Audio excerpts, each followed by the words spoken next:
Des maisons délabrées comme celle-ci, construites avant-guerre, quand on se souciait peu du confort et de la facture énergétique, il en existe des dizaines de milliers en Bretagne.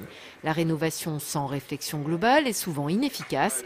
Or, on sait qu'il faut faire entrer la lumière et isoler par l'extérieur. Certains artisans le mettent en pratique. On a mis une verrière donc Velux sur le toit et une grande baie vitrée au rez-de-chaussée pour que l'inertie de la chaleur chauffe l'air intérieur. Cet air intérieur va monter par convectivité et repartir sur l'arrière pour réchauffer la maison et redescendre par la cage d'escalier à l'arrière, et l'air froid revenant devant, ça va donc réchauffer la maison naturellement.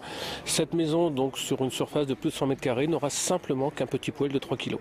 La région lance le plan Habitat durable breton pour accélérer la transition énergétique et passer de 20 000 chantiers de rénovation à 45 000 par an. À peu près la moitié des 1 600 000 logements aujourd'hui doivent être rénovés pour moins consommer d'énergie. Donc c'est un enjeu du point de vue même du budget des ménages. Mais en plus, on peut au travers de ces travaux redonner de la valeur à son habitat, bien sûr peut-être pour le céder à ses enfants, mais aussi dans certains secteurs de la Bretagne pour pouvoir mieux le revendre.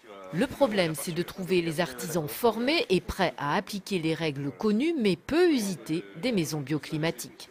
Ils ont encore dans l'optique les anciennes pratiques, et trouver quelqu'un qui veuille bien passer aux nouvelles méthodes, ça n'a pas été très simple. Donc, nous sommes arrivés avec l'équipe de Maison 29. La relance du bâtiment passe certainement par ce genre de rénovation intelligente.